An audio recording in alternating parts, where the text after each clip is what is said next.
Hey, well, it is Huck. How you doing? It has been a long time since I've posted, so I'm just going to try to put this out there as briefly as I can. My hair is a mess. It is driving me absolutely nuts. I really want to get my hair cut, but I have not been, with the virus and everything, I've been a little hesitant to go around, to really go anywhere where I would be at risk.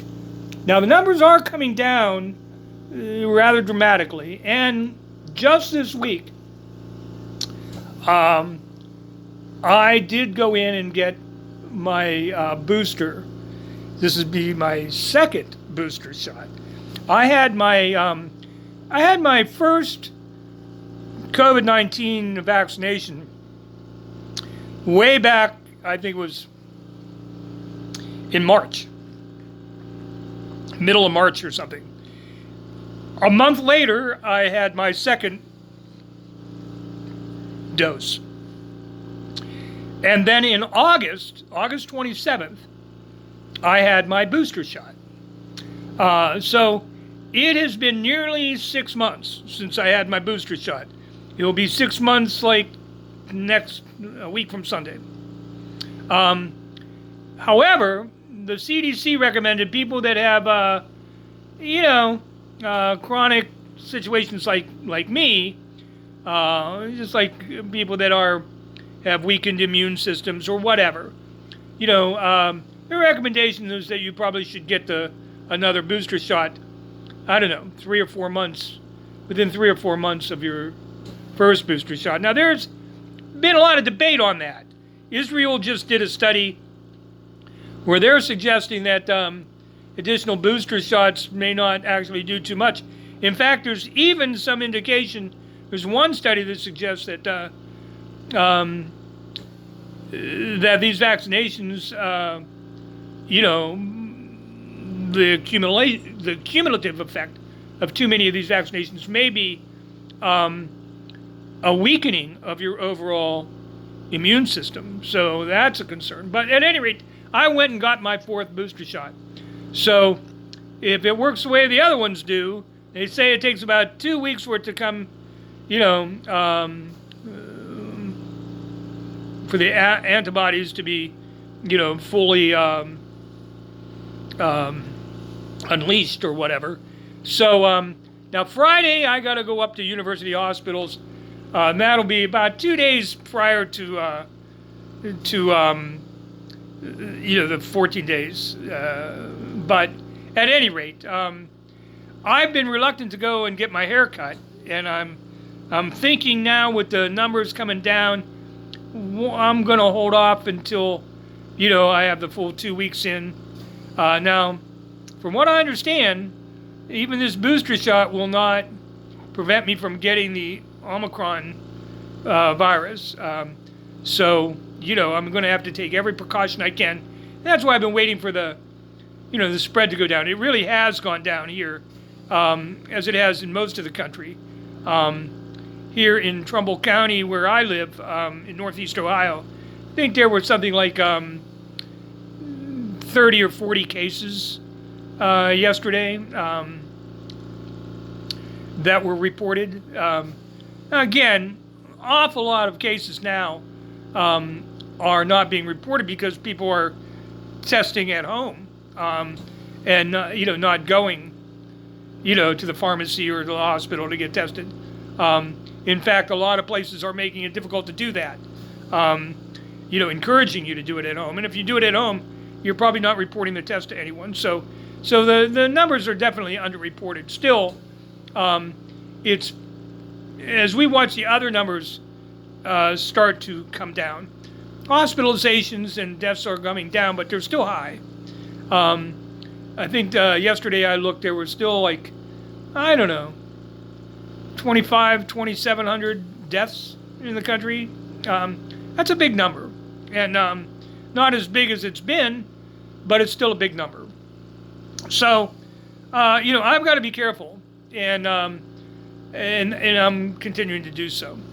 Anyway, back to the Olympic coverage. I've been, like many of the Olympics before, this has had its share of controversies. One of the controversies has been the number of American athletes who are choosing this year to not represent America, but to represent China, of all places. And probably no bigger name in that is the skier, the freestyle skier, Eileen Gu, who I guess hails from Southern California, but is choosing to represent China. And I have no doubt she's probably doing it for, financial reasons. There's probably more money in it for her through endorsements or other promotions or whatever than probably what she felt she could make. And I mean, my feeling is more power to her. I have no problem with it. And let me explain why. This is not unique. There's a number of athletes at every Olympics who, for one reason or another, choose to represent a country different from that which they actually, were born or have lived. And this has been true of American athletes as well as, Russian athletes and others. There's probably no better example of that than a number of Russian women figure skaters. The Russian women figure skater situation over the last 10 or 12 years has been so heads and tails above the rest of the world that literally as former Olympian and NBC analyst Johnny Weir has said, the Russian women figure skaters probably face their toughest competition not at the Olympics, but at home during their own national championships. So what we've seen over the number of years now is if you look at the women figure skaters who are representing other countries around the world, there have to be like several who are skating in the Olympics who were born and raised and currently living, in, some part of Russia, but are representing other countries, whatever those countries may be. And, and clearly it would seem obvious that the reason would be because, if every country gets a certain number of entries into the Olympics if you qualify. And some countries only get one entry. Some countries haven't even earned that into the Olympics. Otherwise, you'd have like 180, women competing for a medal, half of whom can barely skate. So, they make a set of rules, a set of standards by which, you have to qualify. And this means that, at the senior level of competition, they have had to have made the podium in a number of international meets, whether those be the Grand Prix events or European championships or North American championships or national championships or other, international events, Skate Canada, for instance, or whatever it is. And only if you've, competed at the World Championships and, placed at a certain level, your country, does your national team get placements into the Olympics. So that those countries that have had, top 5 finishes, like Japan, like Russia, like the United States, you get maybe as many as 3 athletes that can compete in the Olympics. So what do you do if you're a Russian athlete who, know you can beat, 70%, 75% of the, women skaters in the world, competitive skaters in the world, but you can't crock, the top 5 or 6 in your own country. So you're going to sit at home and watch the Olympics and watch a parade of other women, representing, Latvia, Croatia, whatever, who you clearly can skate, far superior to, and yet they get their Olympic moment and you don't. So what do? Well, my grandfather's from Estonia. Maybe I can skate for them. Anyway, so athletes have been doing this for a long time. Usually because it's the only way they can get into the Olympics. And I think what upsets some folks about Eileen Gu is because that's not the reason she chose to represent China. It wasn't because she wasn't good enough to make the American team. She's just won 3 gold medals at this Olympics. I think everybody went into this Olympics knowing that she was favored to win gold, especially in like halfpipe where she was a strong favorite. Probably in the slopeside freestyle thing, where again the big air competition. Again, she was she was a top contender. So so there was no question she was going to make the team. Again, her reason was probably because it was probably more money in it. There was probably more.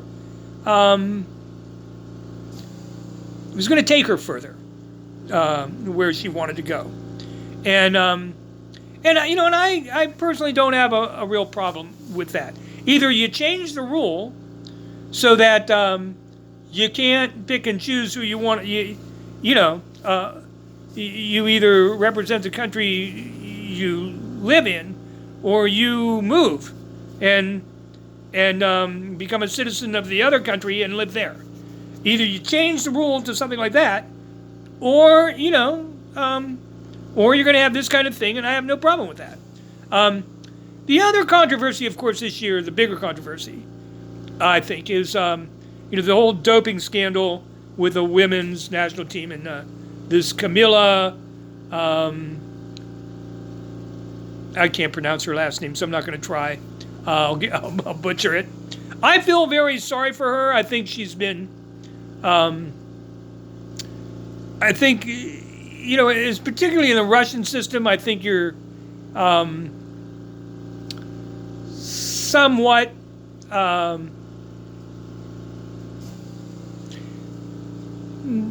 somewhat lacking the authority to to really do much about what they were subjecting this young girl to. The coach of this girl, who's the coach of now for like 10 or 12 years, has been running the most successful women's lady figure skating training program in the world. And they have dominated senior level figure skating for, like I said, the last 10 or 12 years. And by all accounts, it's grueling. There are all kinds of issues on whether it's she runs an ethical or even legal enterprise. Now, of course, we've got this doping scandal, so calls into question not just this young lady, but the other girls now and previously in her charge. All I know is this program has been unprecedentedly successful. In this Olympics, they took 3 out of the top 4 spots. They dominated the team competition. They're completing jumps that other countries are still, laboring on.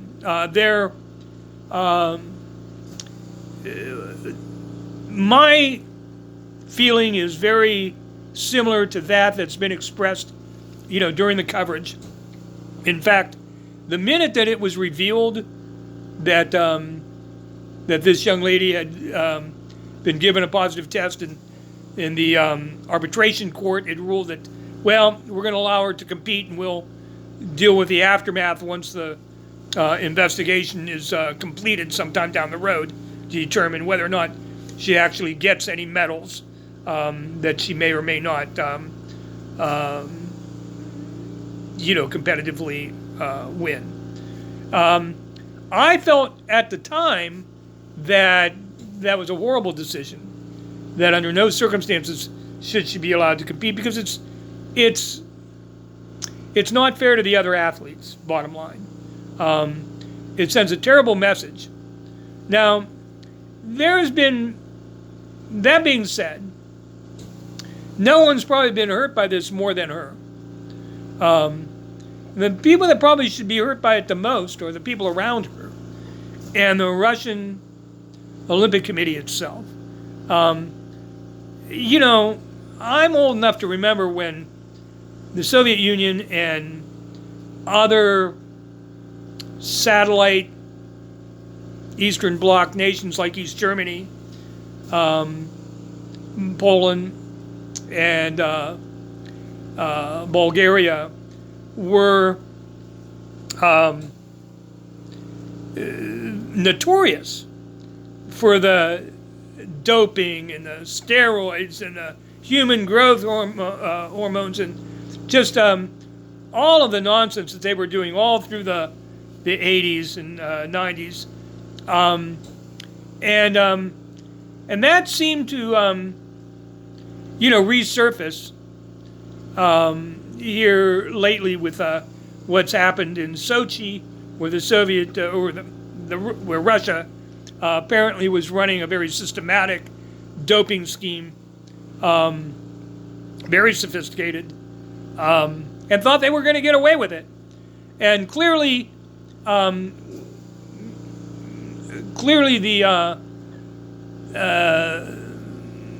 International Olympic Organization has not come down on Russia nearly enough. And I don't know if they're worried that with Putin at the head of Russia, that they're worried what kind of terroristic behaviors they might, see from this guy. If they really cracked down on them and said, well, for the next Olympics or two, we're not going to allow any Russian athletes, bar none. Or we're not going to allow Russia to host another games for, like a very, very, very, very long time. Like the next 50 years. At any rate, whatever the point, clearly they've not been harsh enough with Russia. And I don't know what they will do at this point. But for those people that are wringing their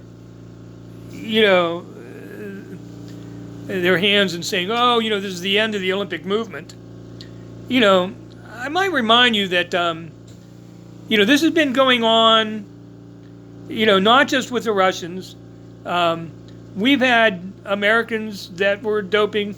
The thing is, in most of those cases, like I said, we went through a period where there was some very systematic things going on, by the home countries themselves, by the training regimens themselves. There's some scandal in a lot of countries, including the United States. If you look at our gymnastics program over the years, we've had numerous scandals involving our girls' gymnastics programs. With our USA Swimming, sexual abuse and other issues that the Russians are not alone in this. So if none of these other things have killed the Olympic movement, I see no reason why this will either. But I think this is something that they need to address in a real way. And the first thing I think they should do is consider a lifetime ban on the people that are found responsible for doping this young girl. That's number one, a lifetime ban from all athletics. Now, whether Russia will do something like that with a program that's been as successful as theirs has been remains to be seen. But at any rate, so that's what I've been doing. I've enjoyed watching a lot of this. It's been compelling television for sure. There are things in the Olympics that I don't get that enthusiastic about. I've never been a big fan of watching people, cross-country ski, 10 or 20 kilometers with a rifle on their back, taking pot shots every few kilometers. You would think a sport that involves so much shooting, that America, with all of its senseless Second Amendment laws, we would probably dominate, but we don't. So there's that. I don't watch any of that. But a lot of the skiing, a lot of the alpine, a lot of the skating, a lot of the sliding activities with the luge and the skeleton and the bobsled and all of that, and of course, it gears me up for the Summer Olympics when I'm just as enthusiastic. So I go way back. Like I say, I can remember all of these Olympics past. Some of the big personalities that some of my favorites have been Torvill and Dean, the English ice dancing couple back in '84 who had perfect scores at Sarajevo. I get sad every time I think of Sarajevo because of what happened there after that Olympics. But so many great figure skaters that have come from America over the years. Dorothy Hamill, Christy Yamaguchi, Tara Lipinski. There was, of course, talk about scandals. What about Tonya Harding and Nancy Kerrigan? Like I say, at any rate, that's what's been going on here. I hope maybe by the next time I talk to you, I don't know, I may just take the shears out and shave this all off myself if I don't get up enough courage to go to and go and get this stuff taken care of here. Probably next week I'm going to get that done. Anyway, thanks for watching. I'll see you again real soon.